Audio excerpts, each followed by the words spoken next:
Atom bomb, tsunami, భూకంపం అన్నీ భయానకమే. అయితే ఇవన్నీ ఏదో ఒక్కచోట చావు మబ్బులై కమ్ముకుంటాయి. కానీ గ్లోబల్ వార్మింగ్ సీనే వేరు.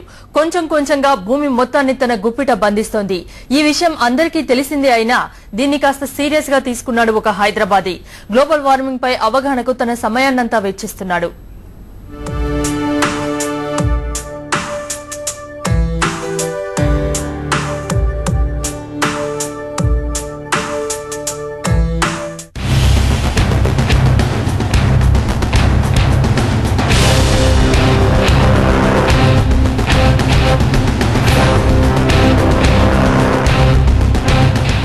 మాయమైపోతున్న మంచు కొండలు,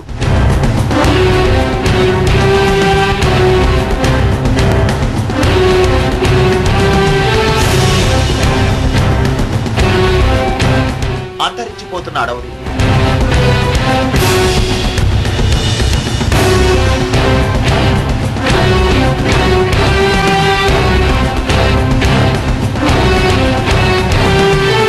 పెరిగిపోతున్న విషవాయువుల విజృంభణ,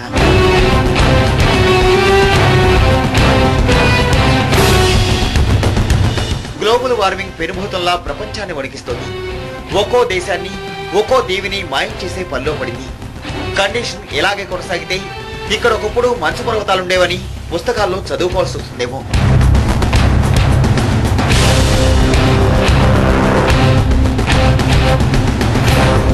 ఈ విషయాలన్నీ అందరికీ తెలుసు. హైదరాబాద్కు చెందిన సతీష్ కు కూడా తెలుసు. అయితే సతీష్ అందరిలా తెలుసుకుని ఊరుకోలేదు. పర్యావరణంపై ప్రతి మనిషికి అవగాహన కల్పించాలనుకున్నాడు. దాదాపు 3 ఏళ్లు కష్టపడ్డాడు. 35 దేశాలు తిరిగాడు. 1265 మంది ప్రముఖులను కలిశాడు. సంతకాలు సేకరించాడు. అబుదాబి యువరాజు నుంచి అల్లు అర్జున్ వరకు, ప్రిన్స్ మహేష్ బాబు నుంచి బిగ్ బి అమితాబ్ వరకు ఇలా ఎందరో ప్రముఖులు సతీష్ శిఖ ప్రయత్నాన్ని అభినందించారు. తమ సందేశాలను అందించారు. వారి సందేశాలను ఎకోసిల్స్ ఫ్యాబ్రిక్ పై ఓ తానులా చుట్టాడు సతీష్ శిఖ.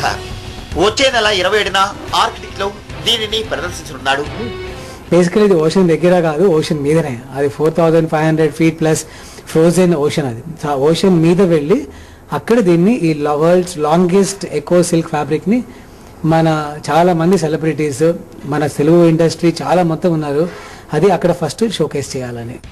లక్షలు సంపాదించగలిగే ఫ్యాషన్ డిజైనింగ్ ను వదిలితే ఆ తల్లిదండ్రులు బాధపడలేదు. పైసా సంపాదన లేని ఈ పనులెందుకని మందలించలేదు. తమ కుమారుడి లక్ష్యాన్ని అభినందించారు. తోడ్పాటును అందించారు. ఏంటంటే బేసిక్ గా మాకు ముందర అసలు నాలెడ్జ్ లేదు తను చేస్తున్నది ఏంటో. ఏదో తిరుగుతున్నాడు, దేశాల పట్టుకు తిరుగుతున్నాడు అని అనుకున్నాం. నేను గాని మా హస్బెండ్ గాని మేము అందరం కూడా ఎప్పుడూ తిరుగుతూ ఉంటాడు, అంతేలే వేళకి తినడు, తిరుగుతాడు, ఆరోగ్యం చూసుకోవడం అనుకున్నాం. కానీ తెలిసిన తర్వాత దాని గురించి so is doing a good work అని అనుకున్నాం. చాలా హ్యాపీగా ఫీల్ అవుతున్నాము. సతీష్ శిఖ స్ఫూర్తితో మరికొందరు యువత యువకులు ముందుకొచ్చారు. ఈ ప్రాజెక్టులో భాగస్వామ్యులయ్యారు. ముంచుకొస్తున్న ముప్పుపై తమ చుట్టుపక్కల వారికి కూడా అవగాహన కల్పిస్తామంటున్నారు. కొంచెం చేస్తే పర్లేదు, మనిషికున్న గ్రీడ్తో మరి టూ మచ్ ప్రతి ఒక్కరు డబ్బులు సంపాదించుకున్న ఐడియాతో చేసుకుంటూ పోతున్నారు. ఎవరి గురించి వాళ్ళే చూస్తున్నారు. కానీ ఇదందరి వల్ల ప్రపంచానికి ఏం నష్టం జరుగుతుందో అది ఆలోచించట్లేదు. ఫస్ట్ ఆఫ్ ఆల్ ఏంటంటే చాలా మందికి గ్లోబల్ వార్మింగ్ గురించి తెలియదు. సో ఎవరికి తెలుసో so we have to educate the people through whatever work we are doing right now. దాంతో మనం ఏం పని చేస్తున్నామో దాంతో అందరికి స్ప్రెడ్ చేయాలి మెసేజ్. మోగుతున్న ప్రమాద గంటికలు ప్రపంచాన్ని కుదిపేస్తున్నాయి. మనం మన భావితరాలకు అందించాల్సిన నిజమైన సంపద ఆరోగ్యకరమైన వాతావరణం మాత్రమే.